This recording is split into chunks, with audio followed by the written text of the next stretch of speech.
567, 5 раз.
Okay, can we just start taking our seats again now, please? We need to start again for this afternoon. Thank you.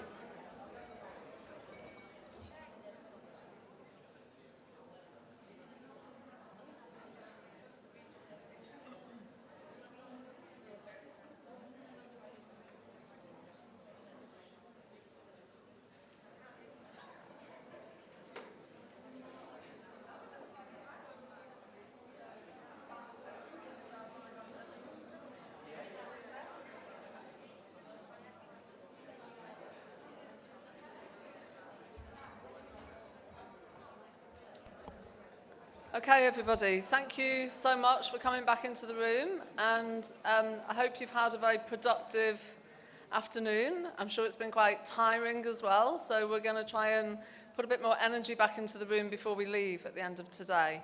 We're going to aim to finish slightly earlier than scheduled, but that's down to our next three presenters. So, what we're going to do now is call up somebody from each of the three groups that we've had, the working groups. If a representative from each group could come and take their seat, people that are going to present, if they could come and join me on the stage.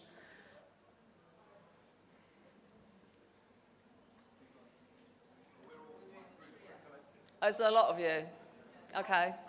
We'll just do one at a time then. We'll revert to that plan. Okay. Okay, so are you from group one? Okay, so group one, just to remind you everybody, was discussing staying connected as a community. What tools, channels and or structures, digital or other, could we use to stay connected and keep each other informed? How do we use our connectedness to support joint working and ensure that our collective interests are well represented? And what is the role of professional and trade associations in policy making, training and skills development? Do you think you can wrap this up in about 10 or 15 minutes? Perfect. So three of us are going to do a report back from this group because Erica is going to talk about the case studies that we had this morning and some of the ideas and initiatives that came out of that. And then Anura is going to talk about the discussion we had this afternoon, particularly thinking about how we, at the end of tomorrow, get to the elements for a manifesto and some practical actions to take the forum forward. So Erica, do you want to start? Okay, is that on? Yeah, on, yeah. So out of this morning, we just began to pick out the things that we were hearing that might contribute towards a manifesto. So without going through every project, these were the key themes, which was that the creative community creates value and could own it, including some of the property that accommodates it in order that the profits can be reinvested. that actually we're at a point of DIY, do it yourself, that it's the people in this room who have the tools to make Creative Central Asia happen. There was a theme, somebody had taken away from a former conference, the idea of a cultural revolution, and gone back and implemented that. And they suggested that we had the geographic spread, the creative spread across the industries, and the scale, big and small, that can make that happen.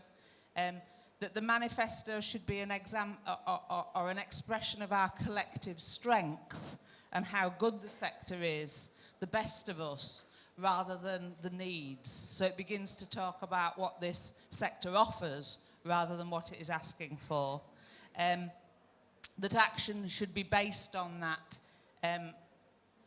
who we collectively are, that expression of who we collectively are. That others will join in once we start, so we don't have to wait for permission. That we could share equipment, knowledge, investment, property, and then some more came out this afternoon about the things that could be better shared. A comment I particularly liked, which was that individually we are small, but collectively we are mighty. And I think, again, some of the things that have come out today say that. That collectively we should be collaborating, it's not a competition, because from a network we often gain more than we give. That we can include the supply chains in our network, that it's about even the people who make the raw materials right through to those who distribute them and those who have international networks for distribution. And that I think the thing that came through strongest to me in the second half of this morning's session, and I have to take my hat off to some of the younger people who presented, the amazing kind of platforms and energy that already exist. So there were platforms that offered frameworks for the next generation of cultural entrepreneurs, platforms for conversation about our shared identity, platforms for where creative people are already uniting to do things together, platforms that are matching ideas with those who can help make them happen, particularly for young people, platforms that have got investment, that are looking for where to put their money, a platform for the collective records and stories, building up an archive, and then KCAN, the Central Asian, someone's added that and I'm not quite sure what it is, but the Central Asian Cultural Organisation Network, and then a craft support network. And all those are operating in an individual country where they begin to operate across the piece. It's not as if we would need more platforms, it's merely about making those that exist work for everybody.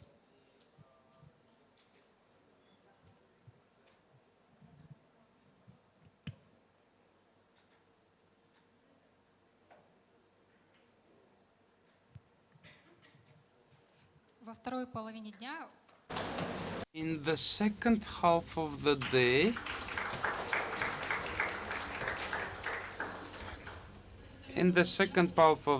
we had active discussions on different topics, and we touched upon the issues of education. We found out that every country has problems related to lack of teachers in creative specializations, and there is limited need for training offerings, which is hampering creative industry. Secondly, other than education and institutional development, we need to pay attention to education of educating mass media and journalists in creative economies, but to use these outlets to get the message across about the creative economy, its meaning, and what's being done in here. Next, there was an issue related to the data. It was confirmed that there are no sources of open data in the region, although there were some initiatives like mapping by British Council, but data is limited, and sometimes they even had to pay for data. and it was proposed to create groups, task forces in the field, conducting studies that could be brought together into a centralized source of data on creative economy in Central Asia, and there was a proposal to use the outputs of the karting exercises already conducted and use them to support studies within the region.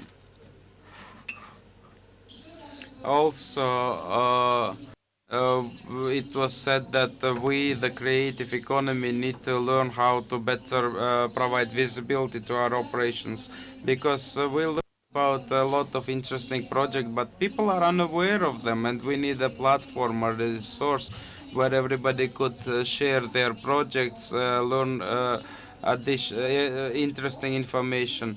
And one platform was announced, and the projects presented in this morning, such as man in culture, their approaches can be used for our forum, so that we could use, for example, Telegram channel to distribute information, and use the channel to support our networking.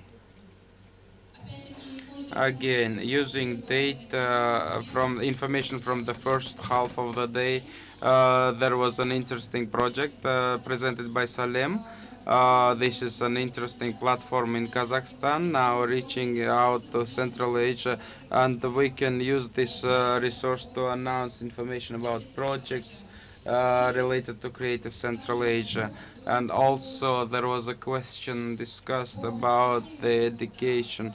So the issue is that formal education is very conservative, you cannot rely upon, and maybe it is worthwhile to combine formal and informal education, and 50% of participants in the creative industry related activities would be not only students but also teachers.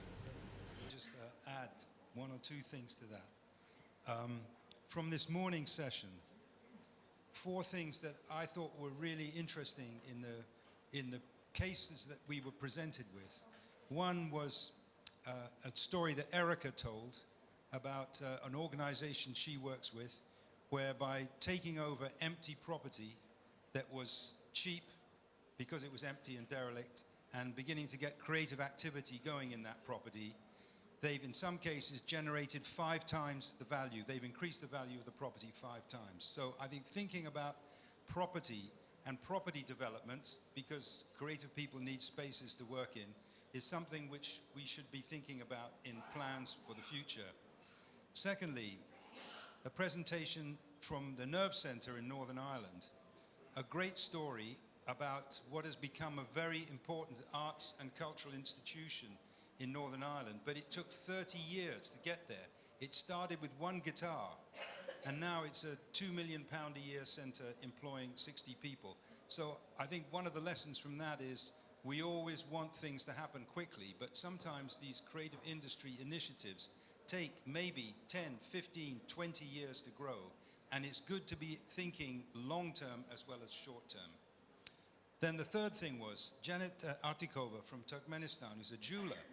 She talked about her jewelry business, but once the jewelry business got going, she needed a photographer, and she needed a model to model the jewelry, and then she needed a blogger to tell the story, and then she needed somebody to do the marketing. And what I get from that is you start one creative business and that generates other creative businesses around it. So thinking about clusters, about how one kind of business generates another, is something we should also be thinking about. And then finally, somebody talked about an investors forum, of engaging the investment community actively, not waiting for them to come, but going out and engaging them. And in terms of what we touched on this afternoon, I think the main areas, and Anura discussed all these, but we touched on skills and the need for professional and management skills as well as creative skills, on the need for data and mapping, of course, on the need for education, both formal and informal, as you said. But also, I thought there was some interesting discussion about activity, about camps for young people, about competitions like Danya mentioned this morning, some very, very practical initiatives that could help generate more exchanges going on between individual centers across the region. So those were things that I personally got from our discussions this morning and this afternoon. But thank you, Erica. Thank you, Anura.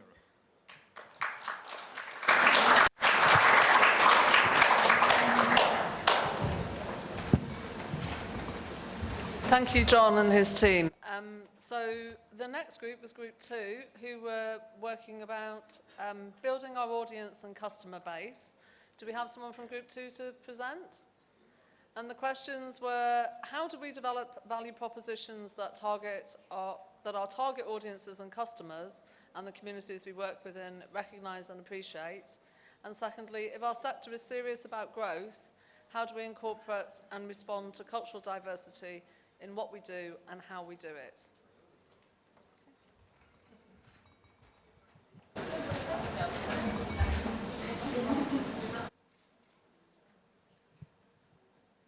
Hello. Hi, everyone. So we had a really interesting discussion about building our audience and customer base in Group 2. And we had some really interesting presentations from various different initiatives and businesses who have overcome various barriers in their respective countries to building their customer base. Some of them were really inspiring, having faced a real lack of visibility or interest and finding innovative ways to overcome them. So afterwards, when we had our discussion about the ways or what we can tangibly do to overcome these barriers and to build customer base, we did, I have to admit, go slightly off topic because we ended up covering a lot of ground about generally barriers to development of creative industries in each country, in Central Asia and some in the UK as well.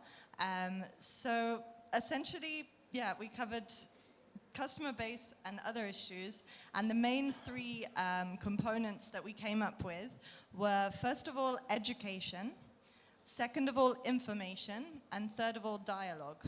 So education first, because many of the barriers that were highlighted, we deduced that they were related to business planning, marketing strategy, and a need for clearer ideas on how that's best approached. Especially when it comes to needing innovative ways to reach new markets. And so, yeah, so we put that in education and training, which I think we will develop maybe more clear action points on in tomorrow's sessions. But a key part of that also is information. And this is something that we did think we can take concrete action on because of being able to share information. Certainly in the sense that data needs to be shared, and we had a very interesting presentation from Konstantin from Ticketon in Kazakhstan, who has been collecting data through their online ticket platform, selling platform, and who is now making that data available actually to the creative industries and trying to expand more into Uzbekistan, Kyrgyzstan, and Tajikistan, as well as Kazakhstan. So that was an example of a way in which we can actually share data within our networks, within the community, to better understand our audiences and what they are looking for, what they are interested in, and how we can reach them. And yeah, so the other way was also mapping. So it came up a few times that the need to actually have a clear picture of the creative economy in Central Asia and to be able to share that information. So moving towards an online platform in that sense was seen as really important. And finally, we talked in detail about the need to engage governments. And many of the barriers that came up again and again came down to policy, came down to regulatory environment and legal environment. And this seemed to be something that people were facing across the board in different sectors and in different countries. So we decided that public-private dialogue was essential in order to make sure that there is synergy and collaboration between both public, cultural and artistic sectors and private sector, and that it's less seen as a competition, and that the private sector needs to be held back because the public sector would take priority, but more that the two can learn from each other, benefit from each other, and support each other's development into becoming more profitable and more successful. So one suggestion was the creation of national associations that bring together and support, so either in subsectors or in the creative economy as a whole, but give small and medium enterprises the opportunity to support each other and also to represent their needs to national governments or even at the regional level, seeing as we have this new regional community growing. This was one idea. Another concrete one that kind of covers all of the issues that we identified would be to organize national level workshops and national level initiatives following this conference. So I believe that there were some efforts before to follow up the Creative Central Asia Forum with national sub-forums, but we think that this should be we should try again, and we should revive this initiative in order to get stakeholders talking at the national level about what can be done to reach audiences and to promote growth. So we actually divided into two groups as well because there were so many of us and there was so much to say. So we have some more points. Do you want to? Okay. Basically, you covered everything in your group. We just didn't have a chance to share. And we had two different groups. We divided into small groups. But yeah, what's important to say that we came to a conclusion that creative and art industry entrepreneurs, artists, designers, everyone who's at sector already know and have solutions. And we kind of moved conversation to the challenges and threats. Like, for example, some of the threats that people identified is culture of competition, how in a situation of precarity and scarcity, how we can collaborate, connect, and there are so many ideas shared about it. Like, for example, when we do research, we open up the data. Like, for example, our colleagues from another group mentioned that they even have to purchase for this form to some of the data to do analytics. So actually, I'm Jan's business is exactly doing that. As an entrepreneur, she shares her data, and we heard about Konstantin. Also, many people are thinking about that we are our audiences and our communities are our audiences, and therefore we have to link our communities and also become community ourselves that is informed about each other and know each other and value each other's work and contribution and understand that work. Because often even in the arts and the creative industry, sometimes people maybe are not really aware, and that's what's important.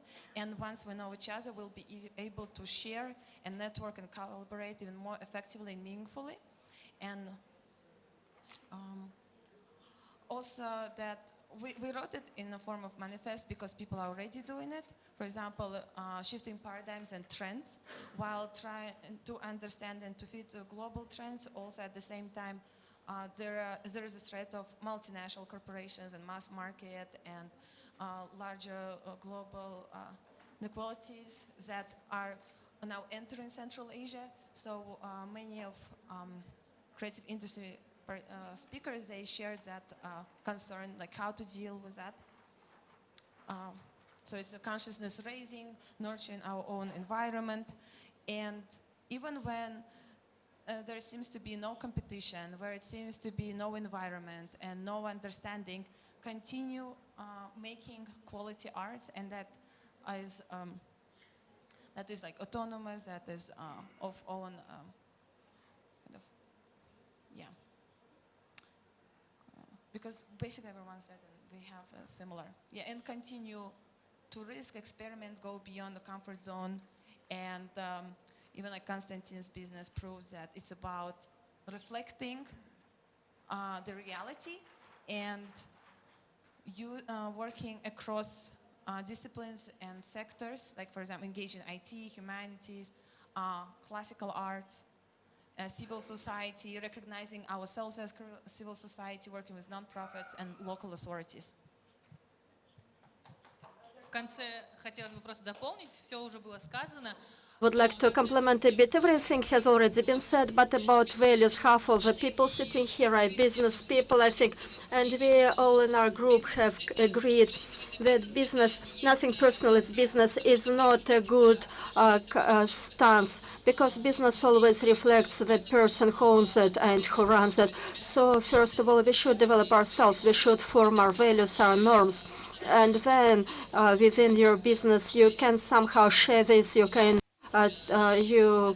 broadcast and develop these values.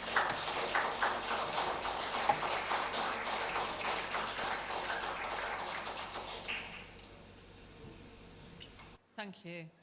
So our final group was group 3, and they were looking at developing public space for creative cities, looking at 2 topics. How can our sector use and develop public space to enhance urban living? And what kind of public engagement activity can we produce to enhance life in cities? So can somebody from group 3 come and share the information?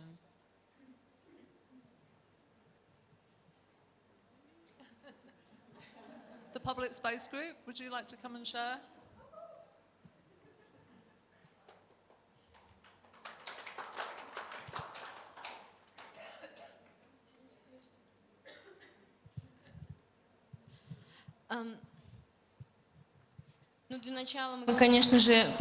To begin with, we tried to identify some common issues. We understood that we were coming from 6 various cities of the region.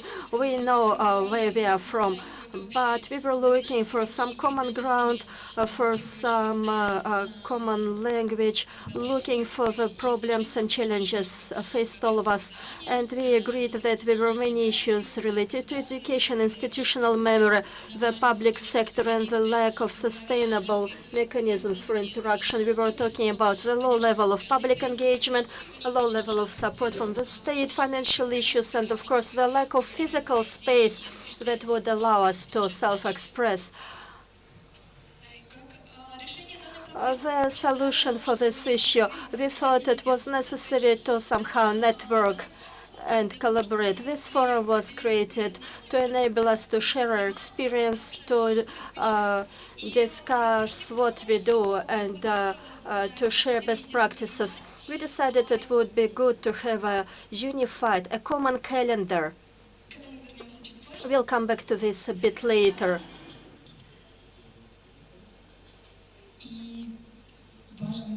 One important thing, in addition to the calendar, the first step to develop this calendar would be to create a concept that would unite all of our visions, the areas that we want to develop, and through the prism of this concept, that would include the issues related to informal education and implementation of introduction of creative economy subject in economic universities and others, and development of the audience, because we say we have a problem of a low engagement level. However, it's up to us how we engage the audience and to be able to collaborate. We are also talking about the access of the youth, of the young people, to the creative industry products. And we were talking about the calendar. We remember from the previous forum that in Kyrgyzstan they implemented a project they called Cultural Revolution. One of the cases was this project, but we want to further develop this. We would like to create a concept that would unite, network all of these events in the region, and they would be viewed as a one as a single project. We split this into a short-term and a long-term plan. The short-term plan is to create this calendar in order to share this among all of the stakeholders of the forum and the stakeholders from the previous years as well. There will be a calendar where you will be able to add your events. This would allow to promote cultural tourism. People would be interested to see what's happening in the Central Asian countries, and through that we will be able to see who has what, and we might want to collaborate, to participate. Also, it will increase the awareness level. You won't be limited by your community. This information will be shared and it will be reposted throughout the Central Asia. And the long-term calendar. The long-term calendar, here we are talking about the next 3 years based on sorry, it's 3 months and 12 months. And for the 12 months, we might develop some common event as well. That could be a joint event for us to collaborate and do something really large, of a larger magnitude. That could be a festival. For instance, there was this idea and the question of how we can focus on the public spaces. This was what our group was focusing on. Each of us has her or his own definition of public space. For some people, public space is everything behind their window. For other persons, it's a museum. And we heard that in different countries, the interaction with public spaces are held in different ways. There are different processes. In some areas, in some countries, you have to obtain a permit. In other countries, you need to just to notify or to get an approval. But however, in any case, we agreed that the public space includes streets of the city. It's not necessary to ask a permit to do something small scale. So throughout these 3 months, based on this calendar, the shared file, we will be working together, and I hope that after 12 months we can have some large common event. Thank you. So this briefly how we came to this idea. We told about an event which took place in Kyrgyzstan. This was called the Cultural Revolution. For you to have an understanding of what it was, in Kyrgyzstan there were 2 revolutions on the 24th of May and 7th of April. And in order to perceive these dates in a more positive way, this initiative was created. A common calendar was developed, and anybody could add their event. Ainur told us today that during this period, they held more than 100 events, more than 50 organizations took place, more than 10,000 people were covered. So the impact was quite large. We think that in Central Asia, at the level of Central Asia, this would be really huge, and we believe that there would be very interesting events held under this umbrella, and there would be some positive change. Thank you.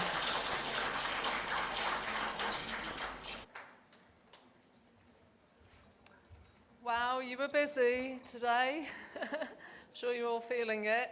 That was really inspiring to hear how those quite lengthy and very involved conversations have come together to share some common goals across the 3 groups. I've just made a note of some of the things that I think that transcend all of those groups. So I think it's really important to remember that creative communities create value. And that perhaps by remembering that, we could start to change the language that we use and talk about what it is that we offer as a network, as opposed to what it is that we need as a network. There were some quite common themes that came from all of the groups, which were the need to develop relationships with the media, to get the media in our countries on board to start telling our stories positively with us. To start to collect data, so to start to understand what the baseline data is, and then to find perhaps a common methodology of how we collect the data and report the data on our social and economic value. An interesting point that actually we set a task to consider what would happen in the next 12 months and in the next 3 years, but actually a point that we really need to start thinking of things that might be for the long haul, things that might take 10 or 15 or 20 years to actually come to fruition, but we need to start thinking of them now and planning for them. And it was interesting that all of the groups, I think, came up with issues around education and training. And thankfully, by some miraculous way of planning, we're focusing on that tomorrow. We felt that would be a subject that you'd want to talk about. But I think it's important that people recognise that it was about educating not just our future workforce and ourselves, but also actually about educating our current and future audiences. And that means that we have to embed the notion of culture and creativity as something that enhances life within our younger children in the education system too. Obviously, there's a need to talk to government, and there's a need to have that dialogue with them in an ongoing basis so that they understand the value of the cultural and creative industries more, but that we also understand the constraints that government are working within. And I wanted to just end on a statement that came from the first group, which was that individually we are small and collectively we are mighty. Thank you for that soundbite. I thought that was really useful. And that was picked up by other groups that were mentioning that we do need to become community ourselves here. So we need to start sharing more. We need to start collaborating more. And perhaps that idea from group 3 at the end will be a way that we can do that. And I'm sure there'll be many more that come out in the next 30 hours or so. 36 hours, whatever. So we have one more little activity for you before you go home today or go to the bar or go for dinner and continue your journey and your networking. And I'm sure the conversation will continue throughout the evening. But what we would like you to do is to, I think you're being handed out now perhaps by able assistants in the team. My colleagues are just handing post-it notes down the line. So if you could take the post-it notes and share them amongst yourselves. So you've all got 2 post-it notes. We would like you to think about one thing that you can contribute to this network. Something personally, sort of your pledge, your commitment that you will offer in the next 12 months, in the next 3 years, something that you can put into the network. And what we'd like you to do is to write that on a post-it note, and we would like you to attach it to one of these boards on this side of the room. So maybe we'll just write up on here, this is what you are going to contribute. And then on that side of the room, we'd like you to take a post-it note and we'd like you to write what is the one thing that you want this new network to do? What would you like it to achieve? The one thing that if it has achieved its mission, you could identify it by.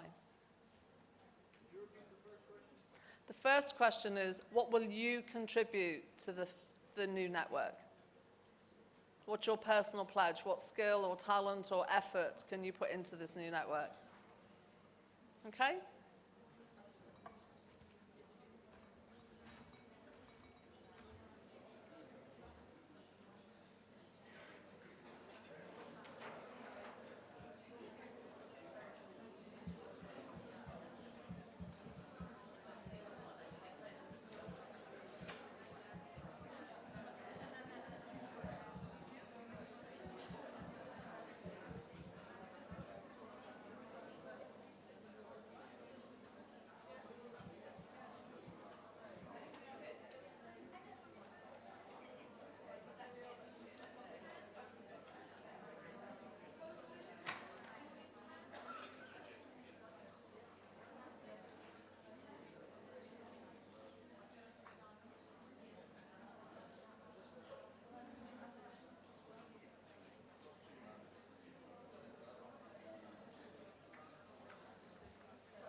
So somebody has just asked me if we would like you to put your name to your pledge over here. Yes, that would be lovely. Please do if you want to.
Okay, I've just been asked to repeat to make sure everybody understands. On this side of the room, could you place one post-it note that is your offer to the network and maybe put your name on it? On this side of the room, one post-it note with the thing that you are offering personally to the network. And then on this side of the room, one post-it note with your dream for what the network will achieve. Okay?